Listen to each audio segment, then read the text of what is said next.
Aucune trêve de Noël observée à Zaporijjia. Cette dernière semaine, 590 bombardements russes ont été comptabilisés par les autorités locales. La tension monte entre la Serbie et le Kosovo. Belgrade appelle son armée à se préparer au combat après des tirs à la frontière entre les deux pays. Au moins 28 personnes sont mortes dans le blizzard historique qui s'est abattu depuis plusieurs jours sur l'État de New York, dans le nord-est des États-Unis. En plein congé de fin d'année, les températures douces menacent les sports de glisse en station. Selon Domaine Skiable de France, faute de neige, la moitié des pistes sont fermées. C'est tout ce qui reste de cette école dans la région de Zaporijjia. Un amas de gravats après des tirs d'artillerie lourde. Aucune trêve de Noël observée ici avec en une semaine près de 590 bombardements russes comptabilisés par les autorités locales. Dans cette forêt, à une vingtaine de kilomètres de Bakhmout, nouvel épicentre de la guerre dans l'est de l'Ukraine, on s'organise. Des soldats ukrainiens s'affairent pour maintenir au chaud les camarades de la ligne de front. Non loin de là, toujours dans le Donbass, à l'hôpital de Toretsk, on soigne les blessés dans des conditions précaires, car ici, beaucoup d'établissements de santé ont été complètement détruits. Côté russe, les soldats tentent de maintenir un esprit festif. Sur ces images du ministère russe de la Défense, les soldats préparent une visite un peu spéciale, celle du Père Noël, qui a donné de la voix et des cadeaux qui ne remonteront sans doute pas le moral des troupes.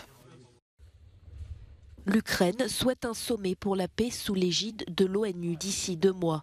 Lors d'une interview pour l'agence de presse américaine AP, son ministre des Affaires étrangères a indiqué qu'il n'était pas favorable à la présence de la Russie, sauf si elle acceptait de comparaître pour crimes de guerre. Nous visons la fin du mois de février, lorsque la guerre entrera dans sa 2e année, ou devrait entrer dans sa 2e année.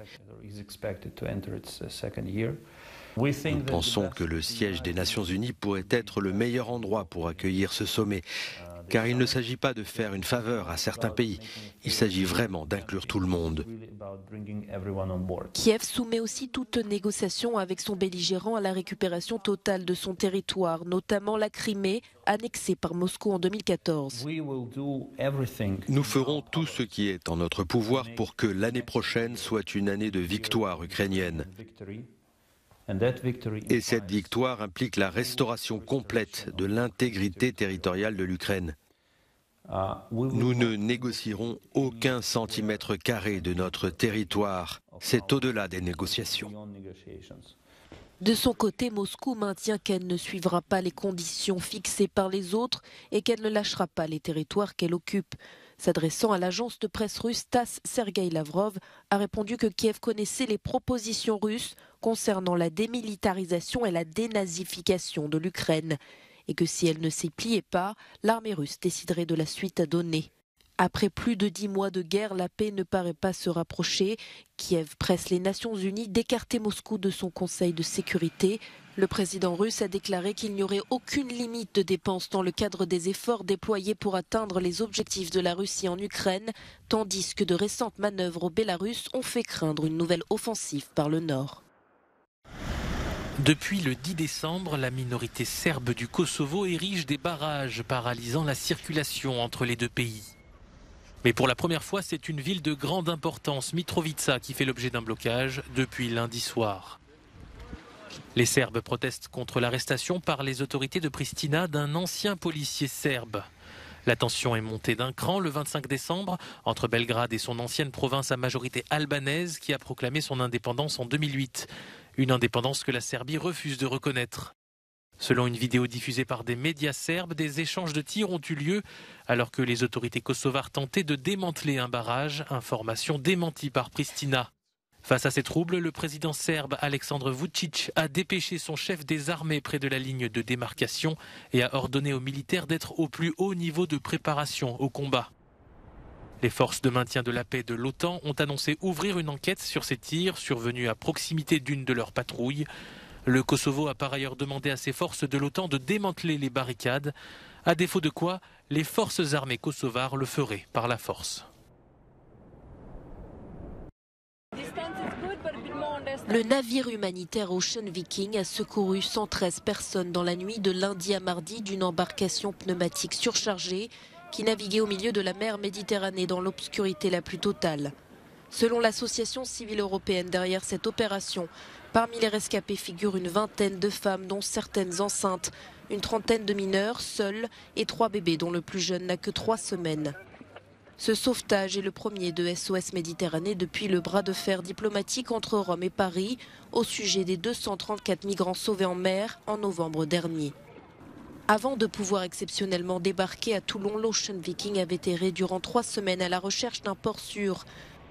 Pays européen le plus proche, l'Italie avait refusé d'accueillir le navire. Le gouvernement de Giorgia Meloni cherche à faire passer un décret dit de sécurité qui comprend des mesures pour limiter l'action des ONG en Méditerranée. Selon l'Organisation internationale pour les migrations, depuis début 2022, environ 2000 migrants ont disparu en Méditerranée, dont la plupart en Méditerranée centrale, soit entre la Libye et l'Italie. La porte-parole de SOS Méditerranée a indiqué que l'Ocean Viking continue pour l'instant de patrouiller en mer et ne sait pas encore où il pourra accoster. Ce mardi, le gouvernement chinois a annoncé la suppression de sa quarantaine obligatoire au 8 janvier. Seul un PCR négatif de moins de 48 heures sera demandé à l'entrée du territoire. La fin d'une politique zéro Covid qui se confirme, initiée le 7 décembre dernier après l'exaspération des Chinois. Alors forcément, ces mesures sont bien accueillies. Quand cela a été annoncé, j'ai senti que l'épidémie était enfin terminée. Les projets de voyage que j'avais il y a 3 ans vont enfin devenir réalité. Le virus est toujours super contagieux, donc il n'y a en fait aucun moyen de l'éviter. Si le pays s'ouvre plus tôt, alors on aura sans doute une immunité bientôt. Je ne pense pas que ce soit une mauvaise chose. Dans les hôpitaux, le nombre de patients explose. Des services ont même été convertis en unités d'urgence pour faire face à l'afflux. Un afflux dont on ignore l'ampleur. Le gouvernement central refuse de publier les chiffres des contaminations. Mais un institut indépendant américain de recherche estime qu'1 million de personnes pourraient mourir du Covid l'an prochain. Des habitations complètement coincées par la neige et pour des milliers d'entre elles privées d'électricité. Dans l'État de New York, aux États-Unis, au moins 28 personnes ont perdu la vie dans ce que les autorités locales n'hésitent pas à appeler le blizzard du siècle. La situation est particulièrement difficile à Buffalo, dans l'ouest de l'État, à la frontière avec le Canada. Entre ce blizzard et un premier épisode neigeux en novembre, il est tombé près de 240 cm de neige. C'est l'équivalent de ce qui tombe habituellement durant un hiver entier dans cet État.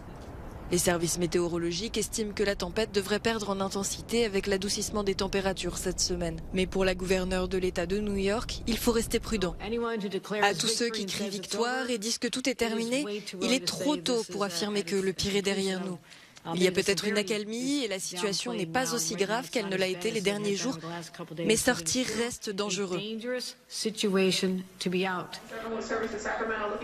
Les conditions météorologiques extrêmes ont entraîné l'annulation de plus de 15 000 vols ces derniers jours, dont plus de 2700 ce lundi, d'après le site de suivi FlightAware.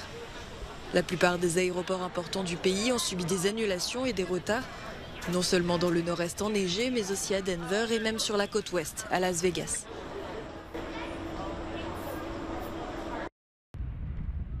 En cette fin décembre, la moitié des pistes françaises sont fermées. En cause, le redoux et la pluie qui ont accéléré la fonte des neiges. À une quarantaine de kilomètres de Grenoble, dans le sud-est de la France, la station de Villard-de-Lans tourne au ralenti. En ce moment, la neige n'est pas terrible, on peut se le dire, surtout le matin, très verglacé. C'est beaucoup les mêmes pistes et tout.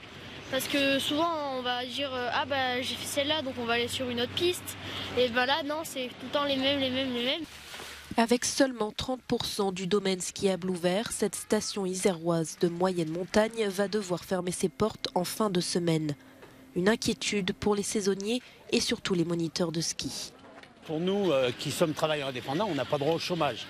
Donc c'est une perte sèche pour les moniteurs. Donc on va voir. Je pense que maintenant c'est vraiment au jour le jour. Certains commerçants essayent de tirer leur épingle du jeu en proposant des locations d'été comme le VTT, mais la situation reste préoccupante. Près de 400 000 personnes en France dépendent de ces activités montagnardes, fragilisées par le réchauffement climatique.